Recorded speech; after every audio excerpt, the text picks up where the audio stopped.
Nah, perbincangan kita akan menarik pada hari ini, tapi saya harus kenalkan dulu siapa saja narasumber ya pada malam hari ini. Pertama Pak Ferry Juliantono, Menteri Koperasi. Selamat malam Pak Ferry. Selamat malam Mbak. Apa kabar Pak Menteri? Alhamdulillah. Kabar baik, tampaknya banyak nih agendanya, kegiatannya akhir-akhir ini ya Pak Menteri. Lumayan. Oke, saya juga ingin menyapa ada Pak Agung Sujatmoko, ini Waketum Bidang Koperasi Kadin. Selamat malam. Ya, selamat malam. Apa kabar Pak?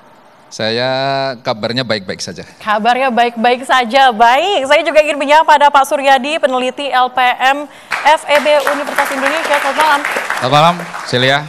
Kabar baik, sehat-sehat semuanya. Sehat juga. Semoga koperasi juga sehat-sehat semuanya. Ya. Amin, ini yang akan kita bahas ya malam hari ini. Dan juga saya ingin menyapa ada Pak Henry Saragi, Ketua Umum Serikat Petani Indonesia SPI. Selamat malam Pak Henry.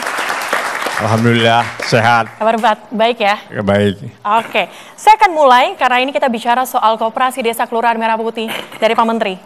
Pak Menteri, saat ini 80.000 gerai dan juga gudang tengah dibangun. Prediksinya nanti akan selesai di awal tahun 2026 kalau saya lihat. Tapi yang menjadi pertanyaannya, mau diisi dengan apa? Yang pertama ini klarifikasi yang berita yang disampaikan oleh Pak Prabowo itu sebenarnya kemarin ketika pasca di launching 80.000 di bulan Juli itu launching pembentukan badan hukum koperasi. Jadi 80.000 udah terbentuk, sekarang bahkan sudah 82.000. Jadi artinya 75.000 seluruh desa dan hampir 100% seluruh kelurahan di Indonesia telah memiliki badan hukum koperasi. Nah dari setelah Juli, Agustus, September kemarin kami melakukan berbagai relaksasi aturan, regulasi dan lain sebagainya yang untuk mempersiapkan kita masuk ke tahap operasional.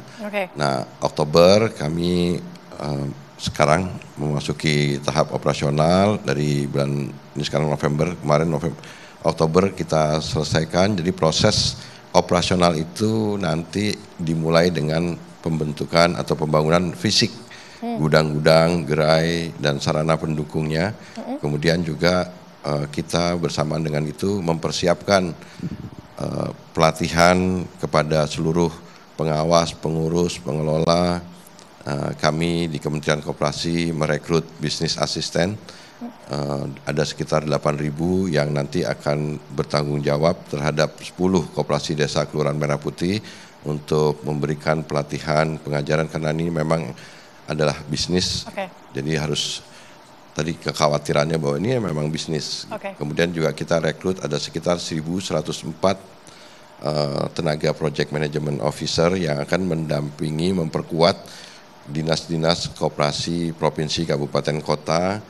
Karena memang Kementerian Koperasi pun juga harus merubah mindset bahwa ini memang adalah lembaga badan usaha koperasi. Jadi aspek bisnis developmentnya atau pengembangan usahanya nanti akan kita kedepankan. Kemudian mulai kemarin sudah ada sekitar, tadi yang kita lihat ada itu 100 mock-up percontohan yang dibikin pada saat launching oleh Presiden bulan Juli itu. Mock-up untuk gudang dan juga gerainya begitu? Ya, jadi sekarang sudah tercatat ada 10.095 tanah yang terinventarisir oleh kami, kemudian sedang dibangun sekitar hampir 5.000-an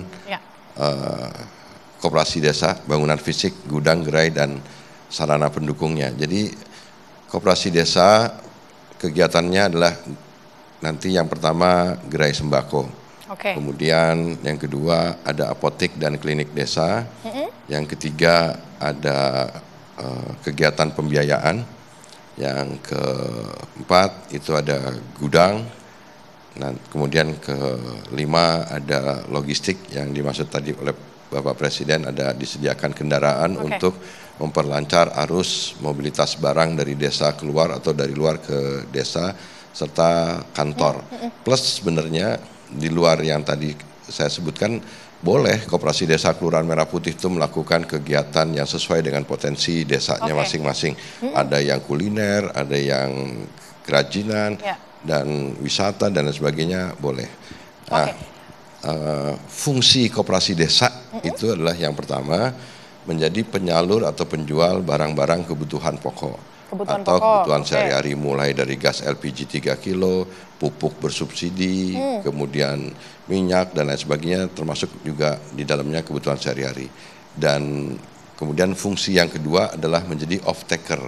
Itu apa, Pak? Off-taker itu adalah menampung, karena nanti akan koperasi desa itu dilengkapi oleh alat-alat yang akan dipergunakan untuk menampung hasil produk masyarakat desa. Kalau di masyarakat desa itu hasil produknya ada tanaman pangan, gabah kering panen, nanti akan disediakan dryer. Tapi kalau di kelurahan nanti gimana, Pak? Sayuran, buah-buahan, itu nanti ada alat pengatur suhu. Kalau untuk di desa-desa yang perikanan nanti ada cold storage dan lain sebagainya. Tapi kalau kelurahan yang di perkotaan gimana, Pak? Kalau tadi kan Bapak sampaikan ini pedesaan. Tadi akan disesuaikan dengan potensi kelurahan itu sendiri kan. Kita memberikan ruang yang memungkinkan koperasi tersebut untuk menggerakkan kegiatan usahanya sesuai dengan potensi dan karakteristik daerahnya masing-masing. Gitu. Pak, ini kan ada Pak Henry nih dari Serikat Petani Indonesia. Kira-kira keterlibatan dari Serikat Petani maupun petani itu sendiri nanti seperti apa, Pak Ferry? Ya, ini ada perbedaan antara ketahanan pangan dengan kedaulatan pangan. Ketahanan pangan itu bahan pangannya ada, barangnya impor boleh. Seperti sekarang ini kan banyakkan impor. Nah, sekarang oleh Presiden dikurangi angka impor itu, dan Presiden ingin mendorong kedaulatan pangan. Food sovereignty itu beda dengan food security. Jadi food sovereignty itu adalah kedaulatan pangan. Kita akan memiliki stok pangan yang berasal dari negeri kita sendiri. Problemnya adalah ada wilayah produksi itu di Kementerian Pertanian, ada wilayah pasca panen dalam rangka penyerapan. Disinilah sebenarnya fungsi koperasi desa itu nanti yang seperti yang saya sampaikan tadi menjadi off-taker. Karena sekarang kan gabah kering panen petani itu meskipun sudah ditetapkan harga gabah beras oleh pemerintah, tetapi sejatinya gabah kering panen petani itu ada alangkah baiknya kalau dilengkapi oleh alat. Petani-petani kita sekarang masih jemur di lantai-lantai. Nah, kalau ada dryer itu kan akan kadar airnya baik, kemudian semuanya speknya itu akan cocok dengan harga gabah yang ditetapkan, dan itu akan memperkuat nilai tukar petani dan hortikultura kan petani juga begitu, ada nanti alat-alat yang sebenarnya itu harus disediakan dalam rangka penyerapan tadi itu yang menurut saya nanti akan fungsi koperasi desa membantu sudah disiapkan petani. Begitu banyak fungsinya keterlibatan dengan petani. Tapi saya mau tanya lagi ke Pak Henry. Pak Henry, kira-kira dari petani langsung melihat bagaimana konsep yang disiapkan oleh Koperasi Desa Kelurahan Merah Putih, apakah ini sudah menjawab yang dibutuhkan oleh petani? Bagaimana menurut Anda? Jadi putih ini setelah sesungguhnya di pedesaan itu koperasi hampir 25 tahun tidak didukung oleh pemerintah. Ya, karena KUD didirikan tahun 79, dia berakhir dukungannya itu sekitar tahun 95, 98 itu sudah tidak lagi begitu efektif.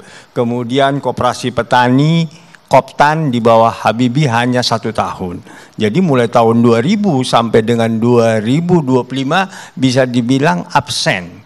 Ya, program koperasi di pedesaan ini oleh pemerintah. Tidak sistematis, tidak ada satu program. Karenanya kelahiran Koperasi Desa dan Kelurahan Merah Putih ini menurut kita sangat baik sekali, ya, bahagian dari upaya kita ya memperkuat posisi petani. Selain dari koperasi-koperasi petani yang sudah kita dirikan. Mengingat di desa itu usaha itu begitu luas.